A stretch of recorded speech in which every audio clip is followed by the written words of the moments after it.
लिखने जा रही हूँ। गांधी जी का पूरा नाम मोहनदास करमचंद गांधी था। उनकी माता का नाम पुतलीबाई था और पोरबंदर जिले में हुआ था। गांधी जी की पत्नी का नाम कस्तूरबा गांधी था। उनके 4 बेटे थे, जिसका नाम हरिलाल, देवदास, रामदास और मणिलाल गांधी था। गांधी जी की मृत्यु 30 जनवरी 1948 में नाथूराम गोडसे के द्वारा हुई थी। गांधी हमारे देश के राष्ट्रपिता गांधी जी का 2 अक्टूबर को जन्मदिन मनाया जाता है। इन्हें पूरा देश प्यार से बापू के नाम से जानता है। इन्होंने हमारे देश से अंग्रेजों को लड़ाने में, आजादी दिलाने में अहम भूमिका निभाई है। बल्कि उनका पूरा जीवन ही एक सीख की तरह है, जिसके अगर कुछ हिस्से पर अमल कर ले तो आपका पूरा जीवन समझ सकता है।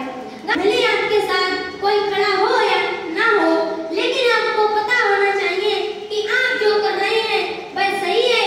तो आपको खुद पर विश्वास करना होगा, क्योंकि सफल होने के लिए यह क्वालिटी सबसे जरूरी है। बापू जी से हमें यह भी प्रेरणा मिलती है कि छोटा हो या बड़ा, हर किसी को एक समान समझो। गांधी जी ने अपनी आखिरी सांस तक हर किसी को एक बराबर दर्जा दिलाने की लड़ाई लड़ी।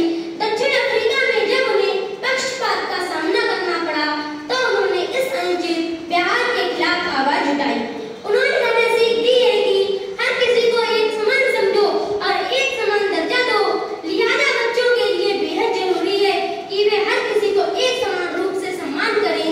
सम्मान पाने का मानदंड वही है कि कोई काम करते हैं और वह नहीं होता है तो जाहिर सी बात है हम परेशान हो जाते हैं। ज्यादातर लोग खुद पर से अपना नियंत्रण खो देते हैं और गुस्से में अजीब व्यवहार करने लगते हैं। लेकिन अंग्रेजों से लड़ने के लिए गांधी जी ने अहिंसा का रास्ता अपनाया और शांति और धैर्य रखकर वह हासिल किया जो वे चाहते थे। हमें याद रखना चाहिए कि कई बार परिस्थितियां हमारे मन मुताबिक नहीं होती, लेकिन हमें उस वक्त भी धैर्य नहीं खोना चाहिए। गांधी जी से हमें यह भी प्रेरणा मिलती है कि दूसरों के लिए उदाहरण बनना। इसमें कोई शक नहीं है कि गांधी जी सबसे ताकतवर नेताओं में से एक थे। उन्होंने हमेशा दृष्टिकोण और दूरदर्शिता के बिना फॉलो किया। उन्होंने हमें जो सीख दी है,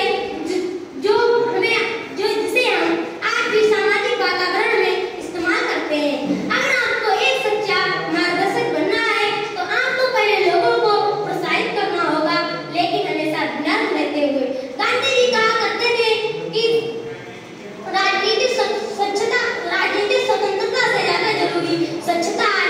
यदि कोई व्यक्ति स्वच्छ नहीं है तो वह स्वस्थ कैसे रह सकता है? बेहतर साफ सफाई से ही भारत के गांव को आदर्श बनाया जा सकता है।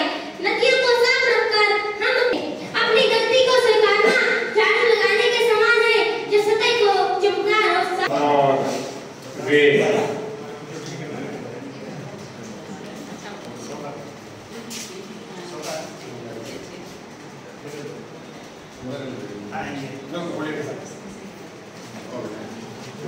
हमारे डीओ सर आपको सम्मानित करना चाहते हैं।